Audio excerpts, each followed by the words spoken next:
Rushmore to watch the nighttime show, and there are buffalo in the Custer Park. And Amish. Or Mennonites, because Yeah, Amish those are, I was gonna say, yeah, those are Mennonites. Not Amish. Oh, please get close. Oh, come on, do it. Please get close. Please. Pet the fluffy cows. Pet them. Try and pet them. They're Pet friendly. the fluffy cows. They're very friendly. Pet them. Go pet them. They're friendly. They like being petted. There's more over here. Keep your window down because it's perfect. Yeah. Pet the fluffy cows. I think I missed that one on a picture. Oh, I see you. Good. All right, people are stopped. What do we got? What's up there? Mountain goats. Oh, mountain goats. Cool. Buffalo further down. Yep, there's buffalo back that way. Mountain goats up there somewhere. See where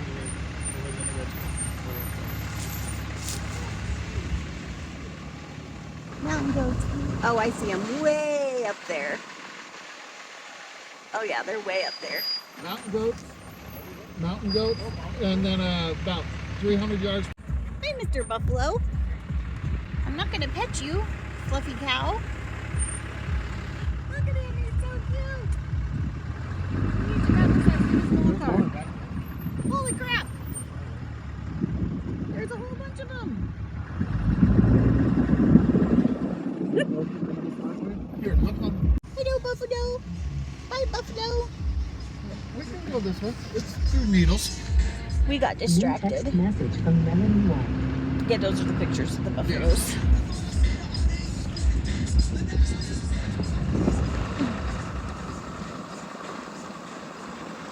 Hi, there he is. Big boy.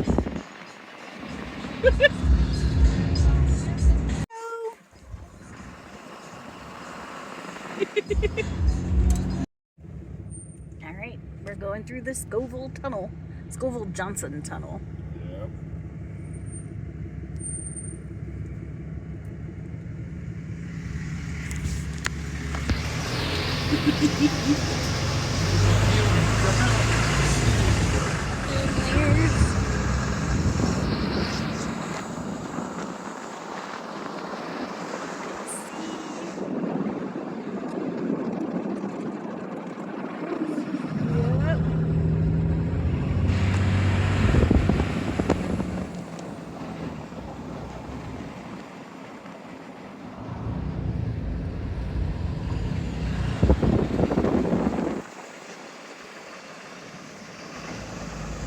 This is where we saw a bike. Yep. All right. CC Gideon. Bum, bum, bum, bum, bum, bum. Go one lane tunnel. Woohoo! Into a hairpin turn. All right.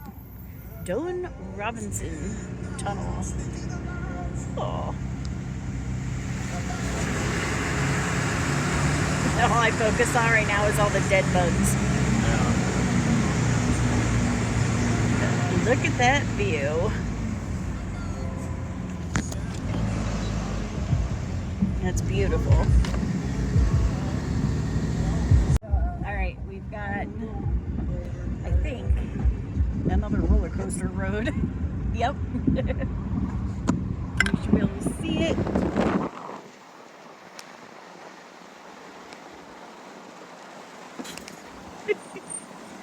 Literally a roller coaster.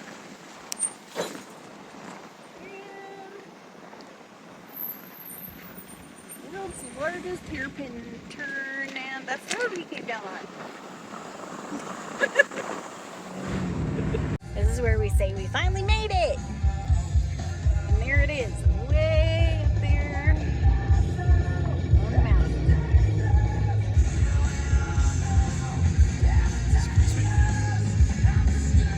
gotta go in and park and find a spot for the show. All right. I don't want these guys thinking I'm flipping them off. Hold that on the I other. can't hold that. Just hold it up like that. Okay. Go. Yep. Flip them off, baby. All right. There you go. I love you.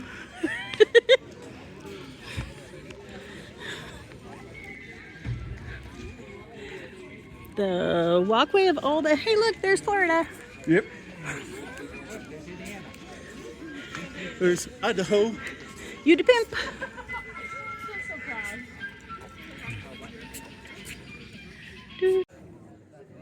All right, we're here for the nighttime show. It's gonna be a video, and then they're gonna light up the guys. Today I'm going to be talking about something that is near and dear to me, the Arrowhead emblem. No matter the park site you visit, whether it be the snowy peaks of Glacier or the sunny beaches of Guam, the one symbol you will see at each is the National Park Service arrowhead.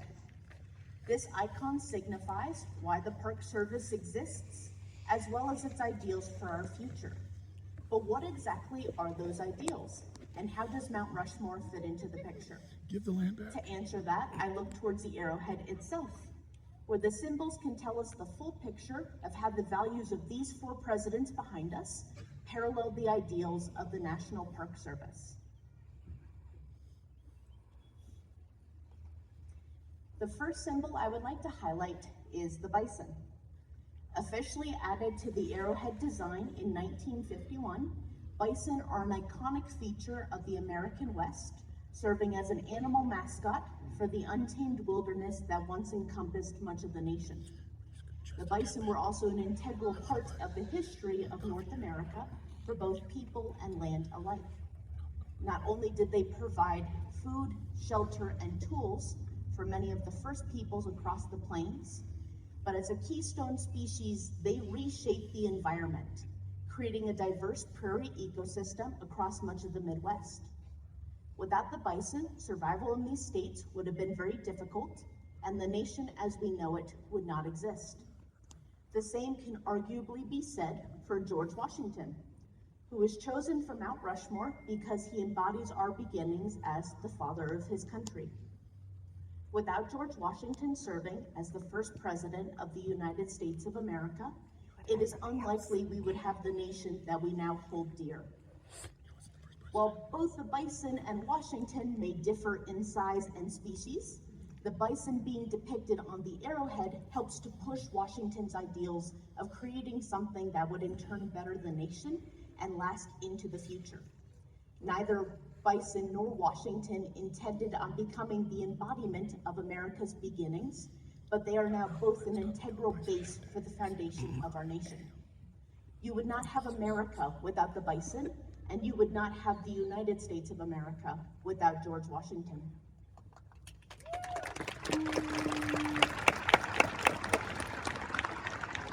The next symbols I would like to look at are in the background of the arrowhead, specifically the lake on the right-hand side and the mountain which serves as the backdrop. With 433 different park sites spanning across all 50 states, the District of Columbia, and 4 United States territories, there is no shortage to the landscapes and scenery protected under the National Park Service. This variety is one of the most attractive aspects of the parks to visitors, allowing for people to experience environments ranging from deserts to mountains to lake shores and beaches without having to leave the comfort of the United States. This variety would likely not exist had it not been for Thomas Jefferson's success when it came to the 1803 Louisiana Purchase. Wanting to prevent total French control over the Mississippi River, Jefferson's purchase of 828,000 already inhabited square miles ended up doubling the size of the nation and brought previously unknown lands under America's control. It is thanks to this purchase that United States citizens began to move westward in the hopes of bettering their future and achieving the American dream, while also displacing First Peoples and forever changing the cultural landscape of the nation. Had it not been for Jefferson's push for expansion, Our purple mountain majesties above the fruited plains may not be known by citizens of the United States. Were it not for the Park Service protecting such wonders, us today may not be able to see and experience what our ancestors so deeply treasured. Growth of the nation led to the growth of knowledge, wonder regarding the nation's untouched wilderness, and understanding how exactly America fits into the world as a whole, which all largely stemmed from Thomas Jefferson and now fits within the arrowhead.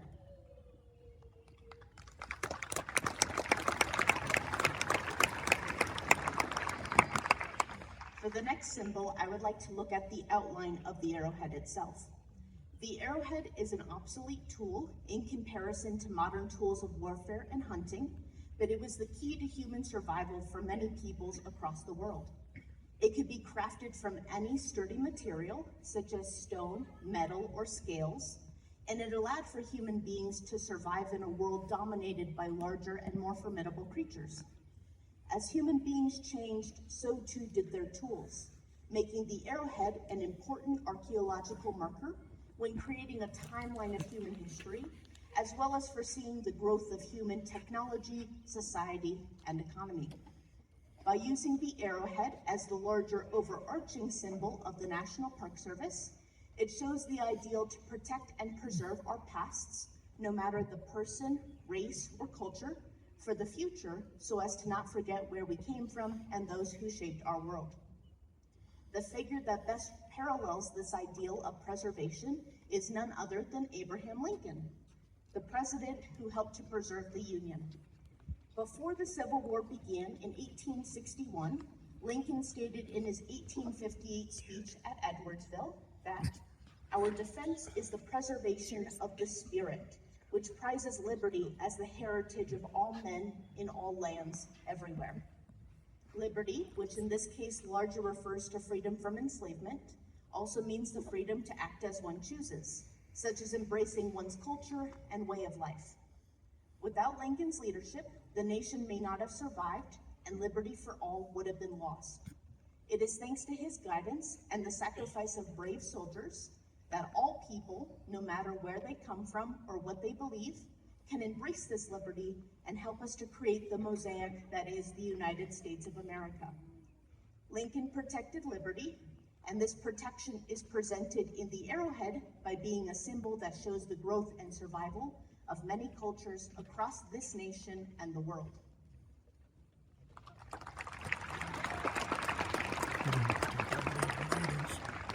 The final symbol I would like to talk about today is on the left side of the arrowhead.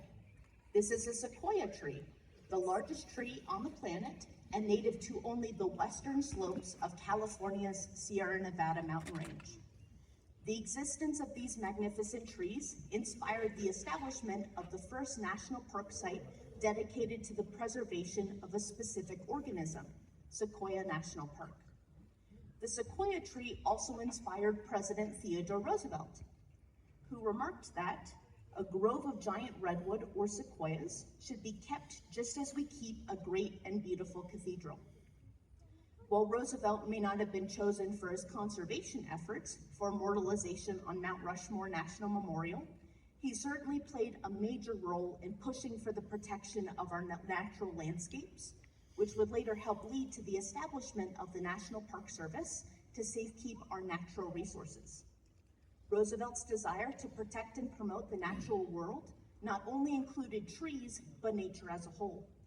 Best seen through his letter to Frank Mitchell Chapman, one of the founding fathers of American bird studies, on February 16, 1899, regarding the Audubon Society, where Roosevelt stated, "I do not understand how any man or woman who really loves nature can fail to try to exert all influence in support of such objects." Roosevelt's desire to promote and protect nature is what fueled many of his endeavors as a politician and would forever ingrain his memory into U.S. conservation efforts. Conservation can help lead to preservation, and without government support from those like President Theodore Roosevelt, it is unlikely that the national parks could survive as a government institution.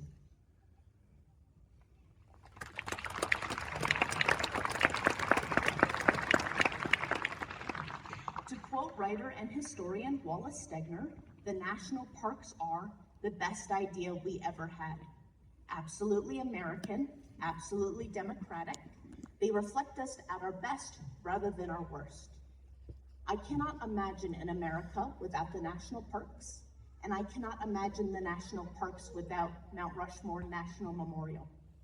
Not only does it serve to represent the first 150 years of American history, but the values of these 4 presidents parallel the ideals seen within the National Park Service arrowhead.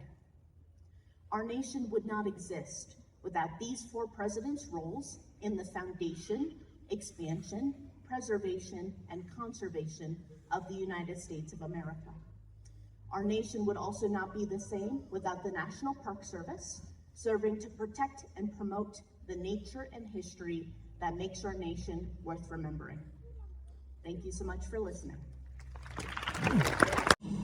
In America, anything is possible.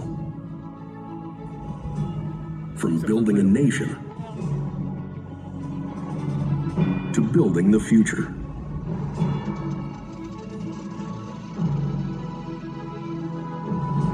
From doing big things to doing small things that make a big difference.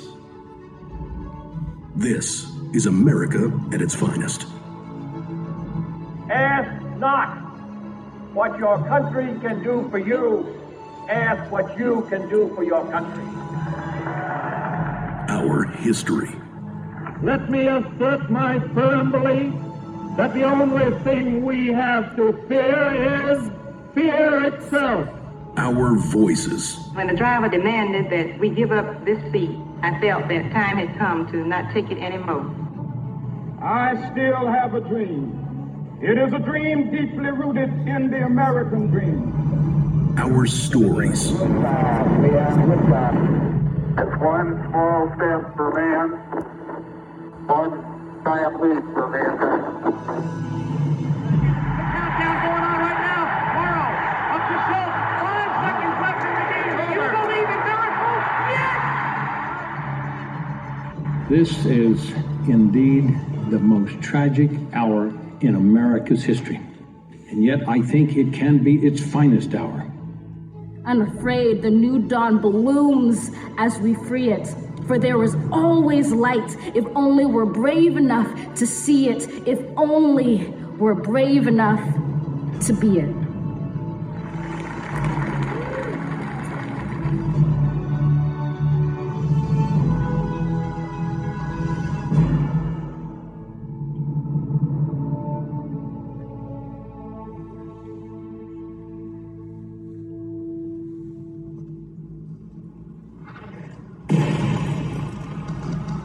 More than 250 years ago, Americans fought to win freedom from tyranny. From actual tyranny. Their voices still resonate today. Give me liberty or give me death. No taxation without representation. Sorry. These are the times that try men's souls. At this tumultuous time, the dawn of a new country, Revolutionary War hero George Washington had a vision. Just elected as our first president, he spoke of the American experiment, one he helped to create. The sacred fire of liberty and the destiny of the Republican model of government are staked on the experiment entrusted to the hands of the American people. This great experiment of democracy, given to us by our nation's founders, is still ongoing. Because every day, the people of the United States of America, through our vision, determination, and hard work, do extraordinary things. We are teachers, mentors, and coaches. We support our communities, making them safer and stronger. We help out in times of need and are always there for our neighbors. We are doctors, nurses, and caregivers, and some among us even run toward danger to answer the call to help. We are Americans, working toward a common purpose to build a better country, better communities, and a better future for our families and ourselves.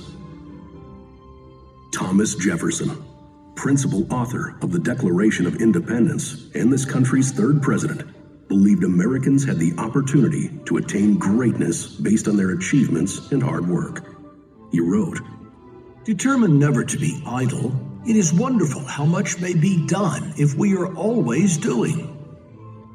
Today, we are still inspired by Jefferson's words.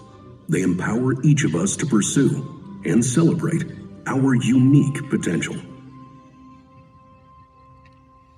I hereby declare each and every one of you are citizens of the United States of America. Hi, my name is Tavaski Lewin. I'm originally from Jamaica. 12 years ago, I came here on scholarship. I'm the guy who gives the scholarships now. I wanted to become an American citizen because it opens a lot of opportunities for myself and my family. I wanted to pursue a career in track and field as a coach, and that's what I'm doing right now, is giving back. I feel like I am helping, even if it's those 4 or 5 kids that I recruit, I feel like I have a hand in that. I feel like I'm a big part of helping them and their family, and it makes me happy doing those things. I feel like that's my American dream. And the American dream to me is not to be rich, right? Because I feel like I'm rich right now. I'm not wealthy, but I'm rich. Rich with love. I have a family and I'm still doing what I love. So anywhere happiness is, I feel like that's my American dream. From the founders of our nation, we've inherited the drive to seek opportunity and the vision to believe in what's possible today and for generations to come. This concept of the American dream is something that my mom, Guadalupe Rios, brought with her to this country, knowing that this was going to be an opportunity for her kids to seek a better life. My name is Rosie Rios, and am one of 9 kids raised by a proud single mother who always wanted to make sure that we were taking advantage of these opportunities that were given to us. So I worked 35 hours a week in high school, and I think my mom instilled that work ethic. Growing up, she taught us that anything is possible in this country. Things like having the ability to get the best education. And she was able to send all 9 of us off to college as a single parent. My background's in finance, job creation, and economic development. And it was fall of 2008, at the height of the financial crisis, when I received the call to help implement the legislation to put the economy back on track. It was one of the most consequential times of our economic history. And so I felt this duty, I felt this responsibility, so I became Treasurer of the United States for 8 years. Hello, I'm Rosie Rios, Treasurer of the United States. Welcome to the U.S. Department of the Treasury. My story is a story of having a good work ethic and thinking beyond yourself. And that's a lesson I learned from my mom. And here I am today to dedicate the Guadalupe Rios Learning Center. I can't think of a better way to honor her. Every day, I'm filled with gratitude.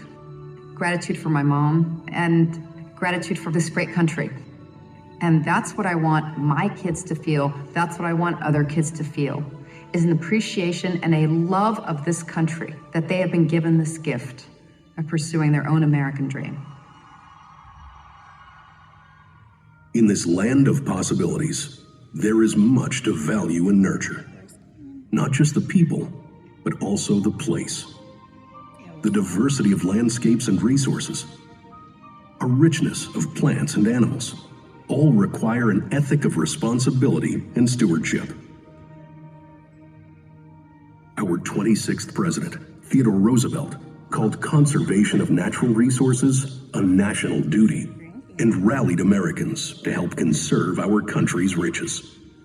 The duties of American citizenship are very precious. It is not what we have that will make us a great nation. It is the way in which we use it.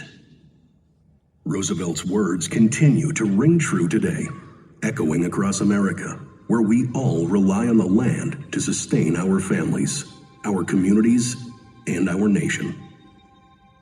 Farming and ranching affects all Americans, so we try to be a voice for the good that agriculture does. because everybody eats, and it comes from the land. Agriculture is the root of how we survive, how we thrive, how we work together. My dad and uncle started this place in 1948. We have raised cattle and horses,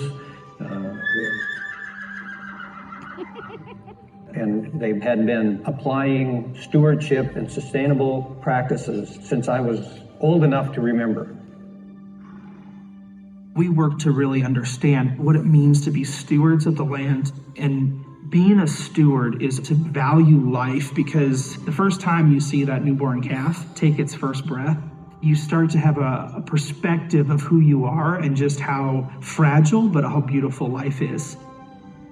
You really have to pay attention to what the land is telling you, because there's lots of minerals and nutrients that go into that grass that the cows need later down the road in the wintertime that we need to protect. The cattle that we raise here, it's part of a much bigger industry than ourselves, and that's a heavy responsibility. The land is what supports us, and we have to work at making it better than what we started with, because it belongs to the next generation. Just supplying food for the country, I'm very proud of that. And to see my kids coming with me along this adventure and seeing the excitement they have to do the same, I'm humbled that they do what they do. When I am out moving cattle with my children and my grandchildren, this makes it all worth it. That's what I'm doing this for. Caring for the land and the life it supports takes devotion and resilience. The buffalo, our national mammal and a symbol of American identity, has been deeply connected to the land and the culture of indigenous peoples for thousands of years. In Lakota, we call ourselves the Pteoyate, the buffalo people. Our creation story says that we came out of Wind Cave as buffalo. Buffalo are the original caretakers of this land. This continent looks the way it does because of the vast herds of buffalo that once thrived on this land. Their sharp hooves pierce the soil deeper. Their saliva encourage grass growth. The way they catch seeds in their coat and then transplant them across the landscape. And the way they move. Not too long ago, there were 30 to 60 million buffalo roaming this continent. And then they were wiped out to less than 1,000 in 40 years. For Native people, that was a huge turning point in our lives. In 1992, there was a group of elders that decided that there needed to be a voice for the buffalo. So they gathered in the sacred Black Hills and decided to bring buffalo back to tribes. Since that time, we've grown to 83 tribes in 21 states, and collectively, those tribes manage over 30,000 buffalo. When you have tribes that haven't had a connection with buffalo and you bring buffalo back, there's a healing that takes place. I've been fortunate enough to drive the trucks to bring buffalo back to tribes. And when you back that truck up at a tribe for the first time, and see that excitement, and those buffalo come running out, and you see the grandmas cry and the children smile, you can't compare that feeling to anything, because you're changing the trajectory for those tribal members. And that's a connection that I want to make sure is never broken again. Caring for our resources is caring for our country. Yet even with America's natural abundance, there was a time when conflict threatened the young nation. The American Civil War, a brutal struggle between North and South, nearly tore the United States apart. Yet Abraham Lincoln, our 16th president, held the nation together, guided by his belief in freedom and the ideal that the better angels of our nature would lead us to become a more unified society, In a presidential campaign speech, Lincoln proclaimed, I leave you, hoping that the lamp of liberty will burn in your bosoms until there shall no longer be a doubt that all men are created free and equal. For some, Lincoln's words were a promise, an affirmation of our founding values. And for others, they signaled a new birth of freedom. Our freedom, however, is not free. The rights and liberties that we enjoy today have not come without a price. I lost my brother Frank in the Battle of Iwo Jima during World War II. My dad, he had gone on 3 tours through Afghanistan and Iraq. My husband was killed in Afghanistan. He was a special forces soldier. For those who have sacrificed, their stories live on, preserved through memory and etched into the memorials bearing their names. Each year, organizations across the country bring thousands of veterans to Washington, D.C. I've never been to any of these memorials, so this is my first time. I served on a destroyer, did 3 tours of Vietnam. Coming here brings up a lot of memories, and I think that every veteran needs to just make closure, if nothing else. It's very emotional. You can see the names, but you can also see your reflection in the wall. So it's like you're with them again. The Vietnam Memorial is really important, and just like the one for the Army nurses, then that's important too. At the time, women weren't allowed in combat, but we served. It was hard, but we were standing on the shoulders of the women who had gone before us. The legacy of service doesn't end at these memorials. It lives on in every salute, every oath, every act of duty performed in times of calm and in times of courage. When it comes to defending the nation and defending freedom in the military, we talk a lot about service, about sacrifice. We talk a lot about giving back. To be able to put on this uniform every day to help defend the nation's freedom means in the future, my son has the choice to do what he wants to do. We have a lot of really amazing people that give it their all every single day to uphold the Constitution and defend the United States of America. Serving in the United States military is a privilege and an honor, but you don't have to serve in the military to protect freedom. You can be involved in the democratic process, vote, serve in your community. Our whole nation was founded on the concept of freedoms. Freedom of religion, freedom of speech, freedom to assemble and protest, and the freedom to petition the government. Those are incredibly important things. What I would want every citizen to understand is that these rights are fragile, but everyday people can participate in preserving our freedoms by getting involved, by staying informed, by voting. You are able to make sure that your voice is heard, reach out to your lawmakers, and hold people accountable. And that, I think, is one of the strongest things that U.S. citizens can do. Our nation's freedom and promise are rooted in the unity of its people, helping others whenever we can, and making it clear that in America, service takes many forms. Defending our freedoms, safeguarding our natural resources, and building opportunities for our communities, our families, and ourselves.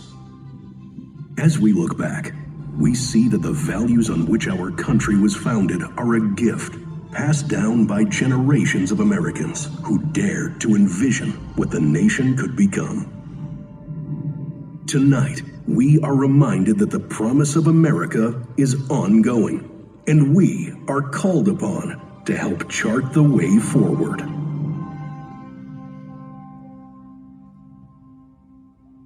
Oh, beautiful, for spacious skies, for amber waves of grain, for purple mountain majesties above the fruited plain.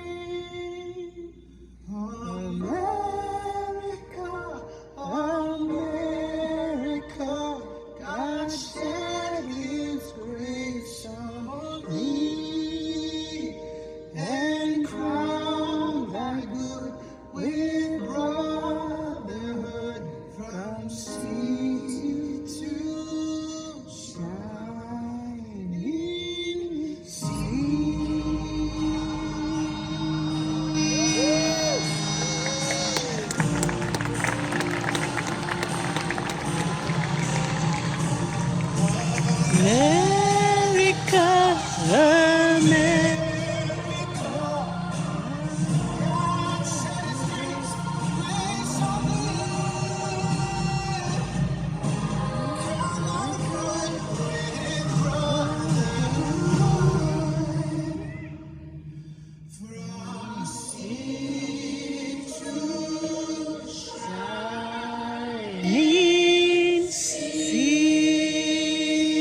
Please rise for the national anthem. Invite all military personnel, both past and present, down to the stage. I also invite any Gold Star families who have lost a loved one in the service. If you are unable to make it to the stage, please send someone to represent you.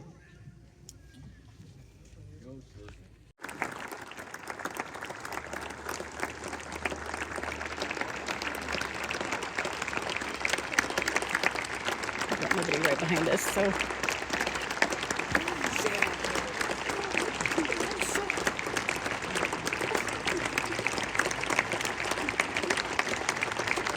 Get a couple more, Tammy, from both sides.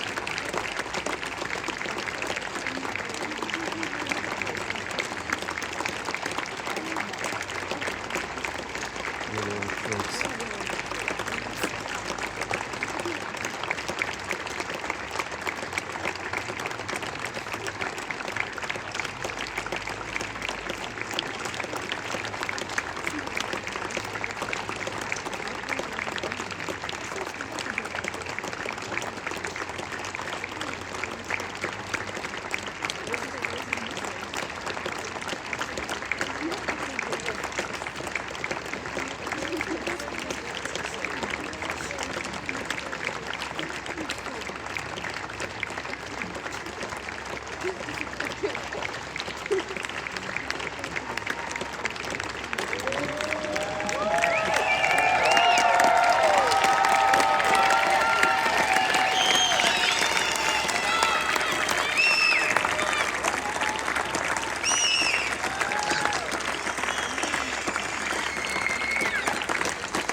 At this time, we will retreat the colors for the evening.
Members of the audience, of those on stage tonight, some are currently serving our nation, some have served previously, and some have lost a loved one in the service. We have invited them all on stage tonight to publicly recognize their sacrifices they have made and to thank them for their dedication to our nation.